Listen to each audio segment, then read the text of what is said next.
हरि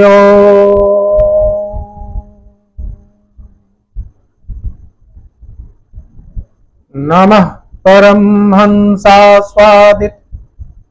शरणकमल चिन्मकरन्दाय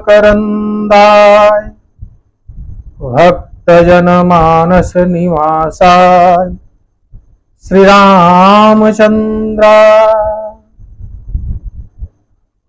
श्री सीतानाथ समारंभाम् श्री रामानंदार्य मध्यमाम् अस्मदाचार्य पर्यन्ताम् वंदे श्री गुरु परंपरा।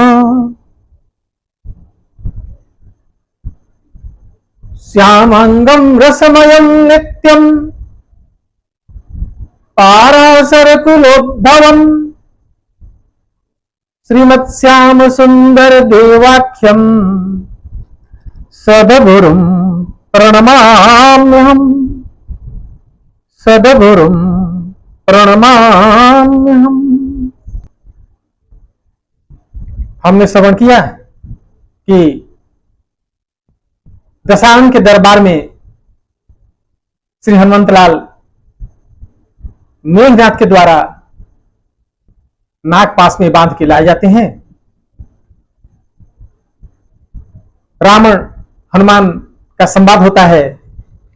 विभीषण आते हैं और समझाते हैं कि दूत किसी भी परिस्थिति में अबाध्य है। रावण विभीषण के सुझाव से आदेश करता है कि इस बंदर का अंग भंग कर दिया जाए। आपने यहां तक की कथा पिछले भाग में श्रवण किया।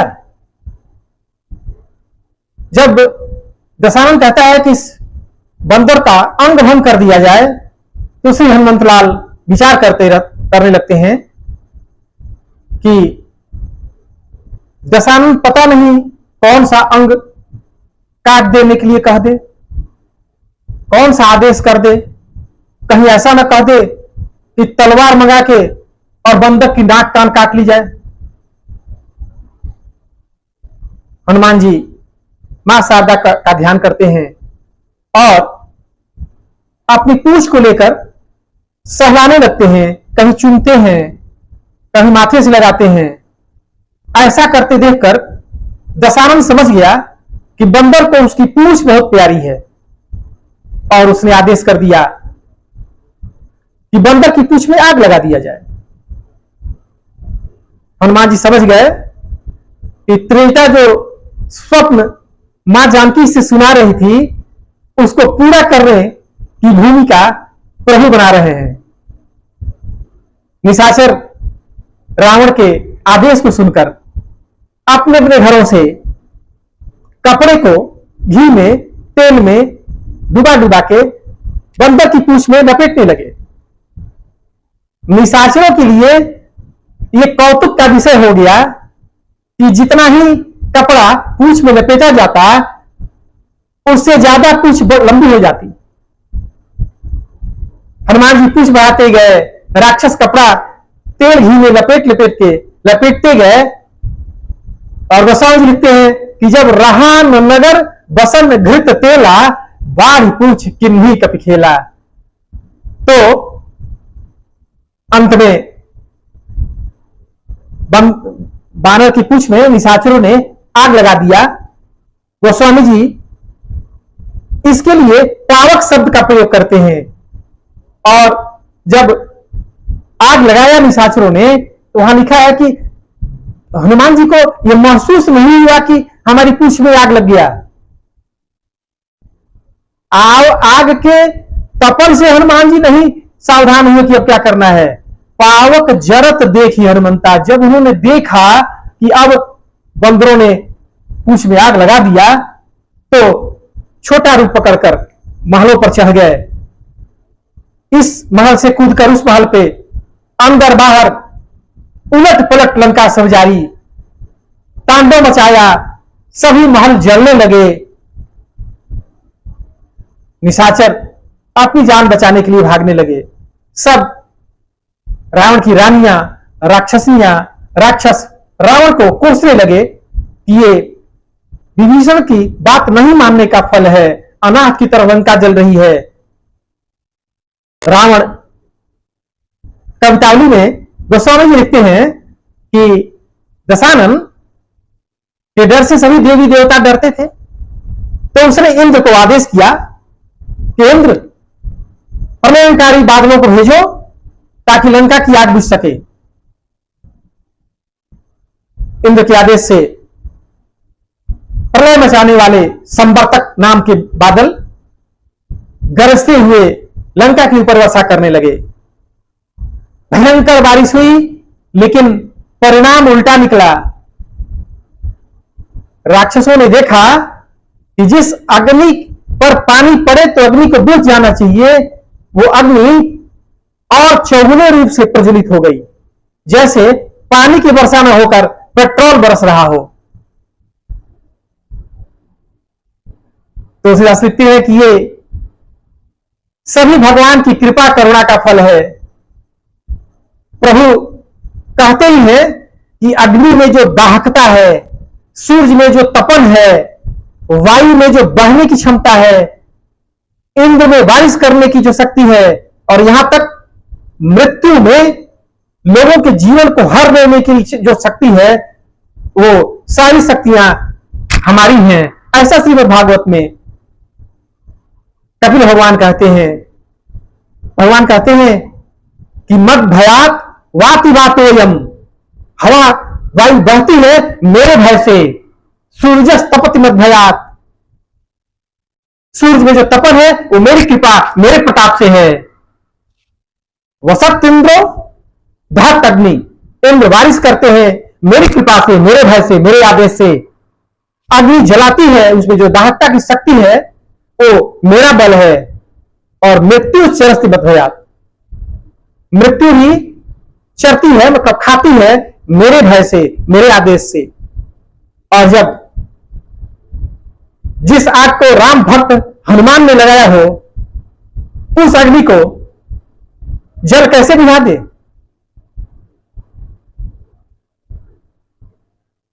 विज्ञान के विद्यार्थी जानते हैं कि 2000 सेल्सियस से 3000 सेल्सियस के बीच में जब तापमान हो जाए तो इस अति तापमान पर जल का विघटन हो जाता है और वो ऑक्सीजन और हाइड्रोजन में टूट जाता है। और हम जानते हैं कि आग को जलाने में ऑक्सीजन भी सहायक होता है और हाइड्रोजन तो अत्यंत ज्वलनशील है ही।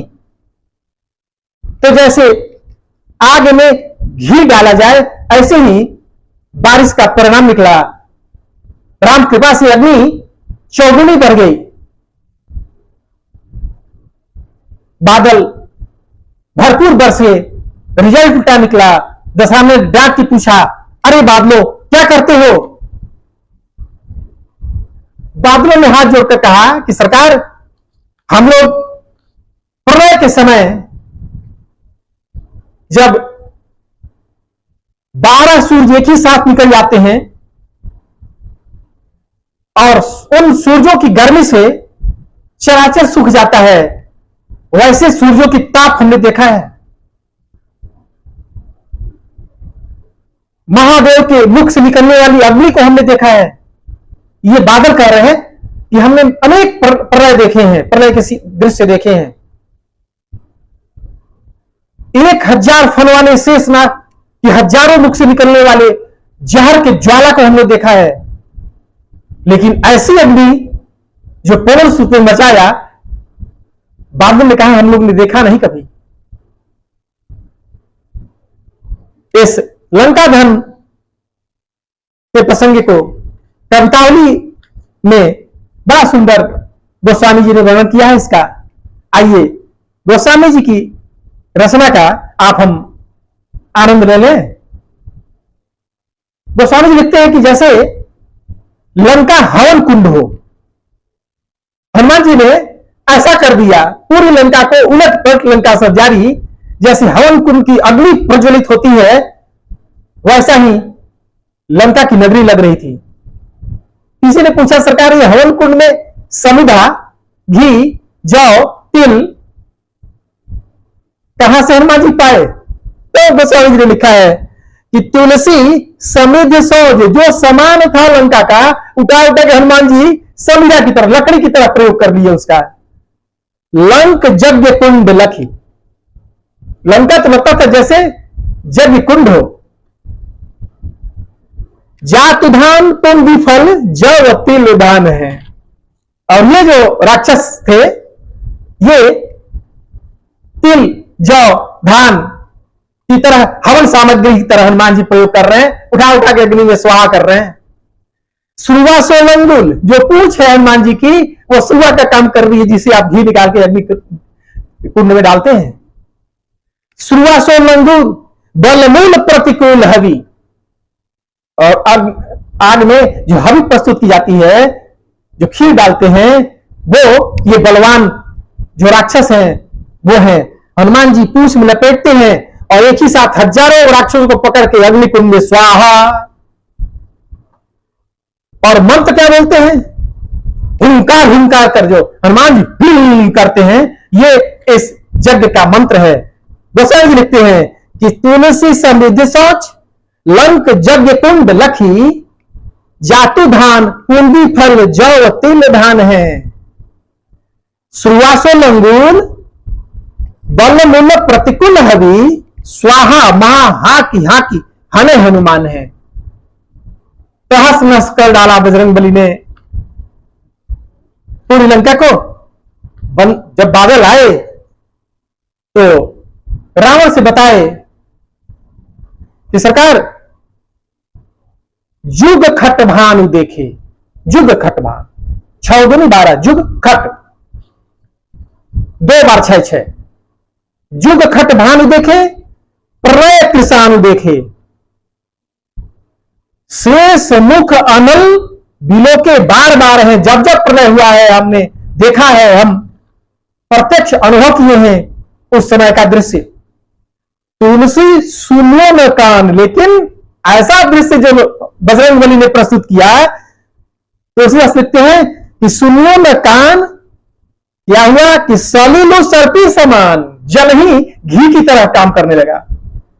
अति अचरज कियो केसरी कुमार है, केसरी कुमार पवनंदन ऐसा आश्चर्यजनक दृश्य उपस्थित किए लंका में। लंका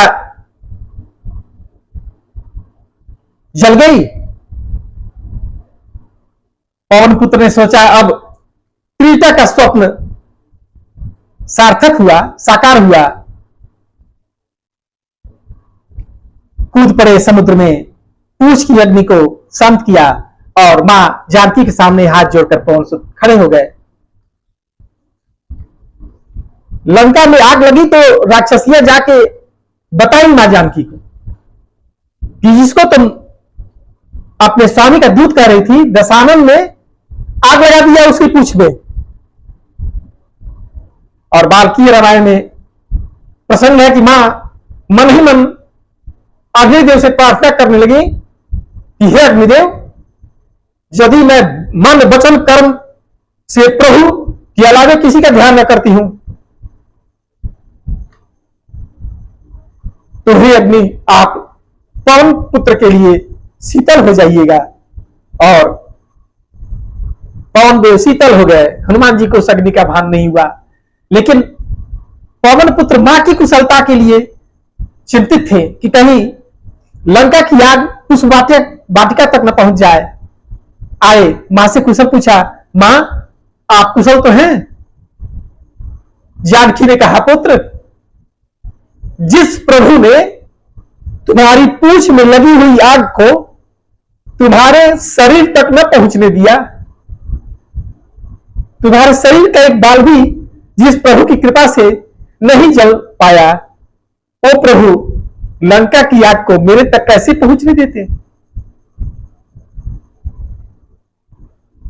हनुमान जी संतुष्ट हुए। हनुमान जी ने कहा, मां, जैसे प्रभु अपनी पहचान के लिए अपनी मुद्रिका दिए थे, उसी तरह आप भी कोई चिन्ह दे दें ताकि प्रभु संतुष्ट हो सके कि मैं आपसे मिल चुका हूं। मां ने अपना चूड़ामणि उतार के दिया, आदर के साथ बजरंगबली ने लिया और मां हनुमान से विनती करने लगी कि हे पुत्र, राघव से उनका प्रताप, उनका बल बताना, उन्हें याद दिलाना कि एक दिन जयंत ने केवल चोंच मारा था मेरे पैरों में तो प्रभु ने उसके पीछे बाढ़ चला दिया था। त्रैलोक्य में उस जयंत को कहीं शरण नहीं मिला। आज मुझे सशरीर रावण हरण कर लाया है, प्रभु के बाण कहां हैं?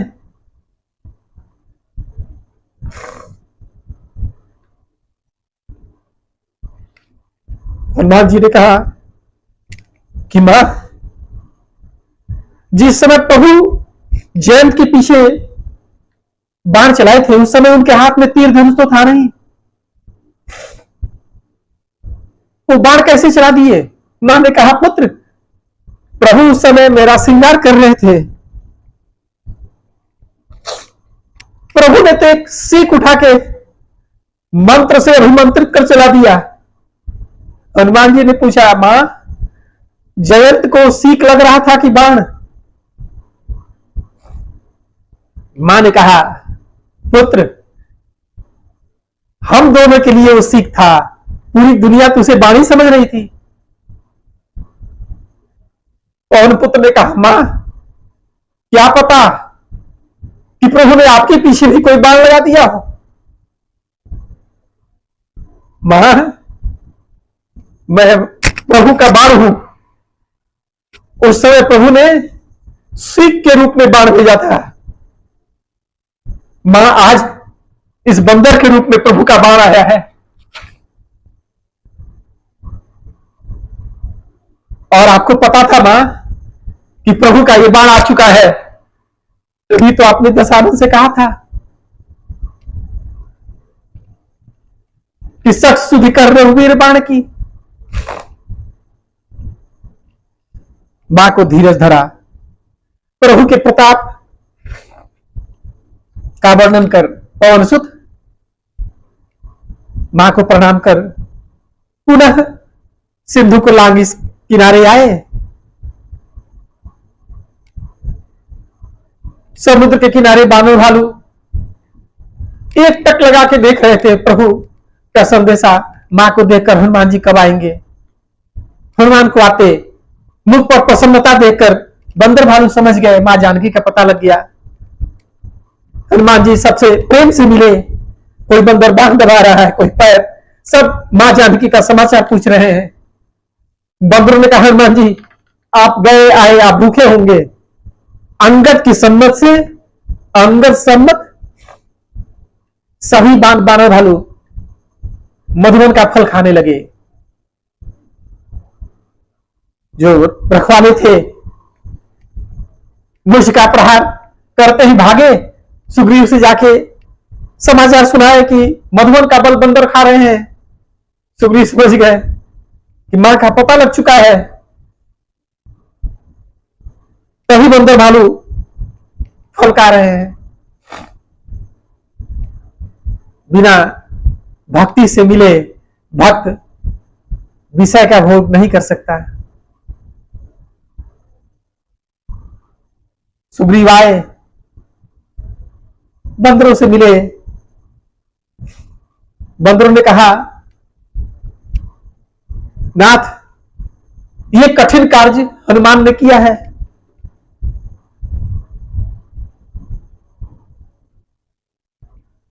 सुनते ही सुग्रीव दोबारा हनुमान जी से मिले।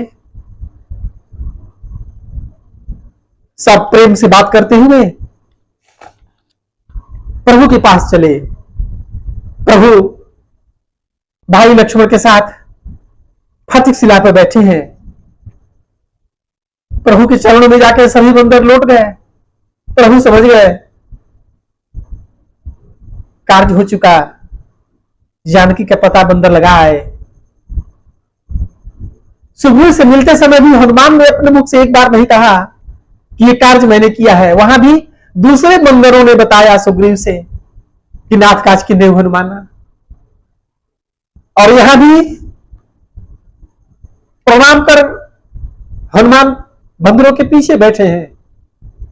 और जामवंत ने प्रभु से बताया कि हनुमान ने जो कार्य किया है, सहसो मुख न जाई सुई भरनी, नाथ पवन सुध किन्नु जो करनी, सहसो मुख न जाई सुई भरनी। हे नाथ, हनुमान जी ने जो कार्य किया है, हजारों मुख से उसकी गाथा गाई नहीं जा सकती। प्रभु का कार्य पवन सुध ने किया है।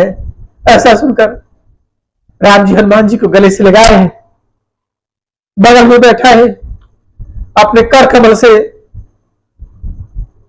बजरंग बली को सहलाए, मां जानकी का कुशलता पूछे।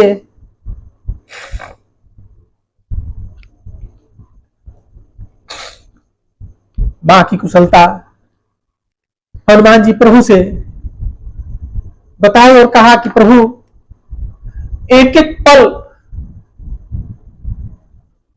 मां जानकी के लिए करोड़ों करोड़ों वर्ष की तरह बीत रहे हैं। आप चलिए, अपने भुजबल से रावण पर विजय प्राप्त कर मां को जल्दी से जल्दी लाइए।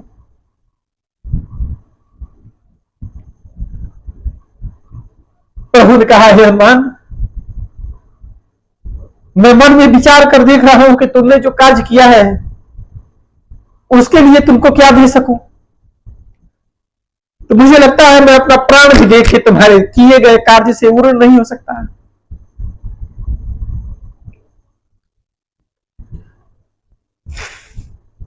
अंत में प्रभु ने कहा, सुन सुन तो ही उरिन में नाही, देखो कर विचार मन माही। प्रभु के आंखों से आंसू जल बह रहे हैं, रोम रोम पुलकित है। इस स्वरूप का दर्शन किया हनुमान जी ने, प्रेम विह्वल हो गए, प्रभु के चरणों में लौट गए। और हनुमान जी तो साक्षात शंकर हैं। शंकर ध्यान में है, इस दृश्य को देखकर आनंद मंद हो गए। मां पार्वती से कहते हैं कि जिस आनंद का अनुभव आज हनुमान कर रहे, धन्य है हनुमान। प्रभु कर पंकज कपि के सीसा, सुमिर सुदशा मगन गौरीसा।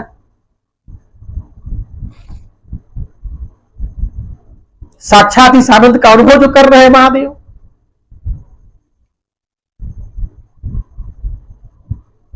भाव विह्वल बजरंग बली ने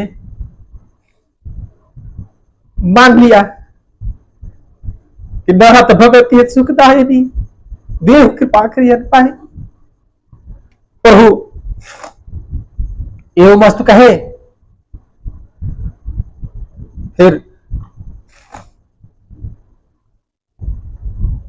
सुग्रीव के आदेश से कोटि कोटि जूथ आए बानर भालुओं के। चलने की तैयारी हो रही है। इस बीच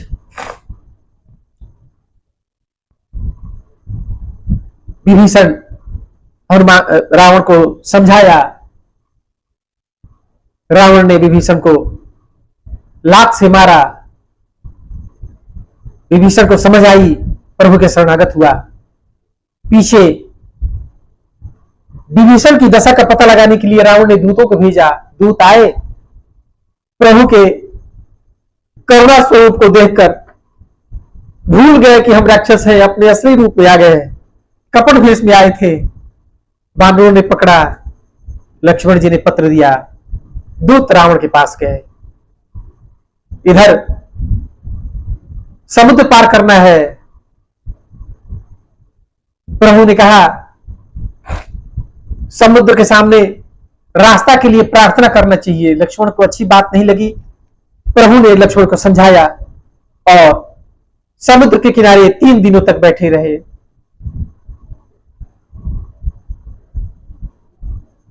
तीन दिवस के बाद भी जब समुद्र की तरफ से कोई जवाब नहीं आया तो क्रोध की अग्नि धधक उठी। प्रभु ने लक्ष्मण से कहा, लक्ष्मण बाण और धनुष लाओ। कभी कभी क्रोध करना भी जायज होता है, ऐसा प्रभु ने समझाया। जहां जरूरत हो थोड़ा क्रोध कर लेना चाहिए। प्रभु के बाण संग्राम करते ही अग्नि की ज्वाला समुद्र में निकलने लगी। अभी केवल धनुष पर बाण रखा प्रभु ने तो जीव जंतु जलने लगे। समुद्र ने देखा कि सभी जीव जंतु जल जाएंगे, मैं तो सूख ही जाऊंगा। रत्नों से भरा हुआ थार लेकर प्रभु के चरणों में उपस्थित हुआ, प्रभु से क्षमा प्रार्थना किया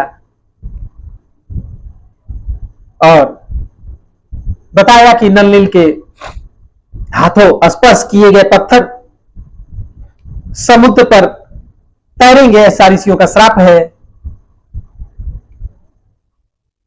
और मैं भी आपके बल पराक्रम के बल पर नीचे से सहयोग करूंगा। इस प्रकार मुझ पर पुल बांध के आप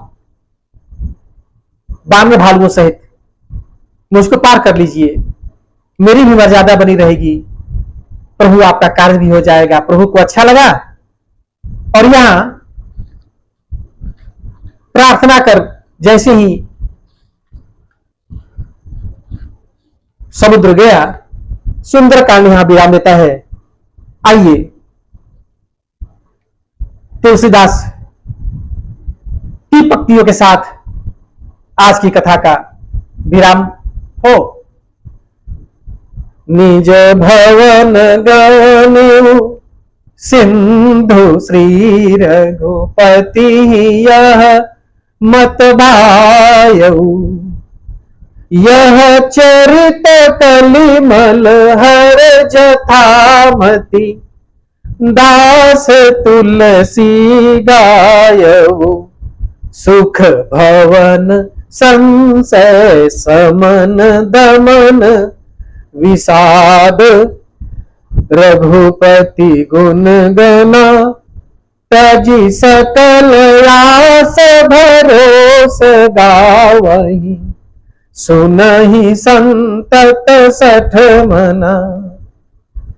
सकल सुमंगलदायक रघुनायक गुणगान, सादर सुनहित तरहि भव, सिंधु बिना जल जान। सियावर रामचंद्र जी की जय, पवन सुत हनुमान जी की जय, उमापति महादेव जी की जय।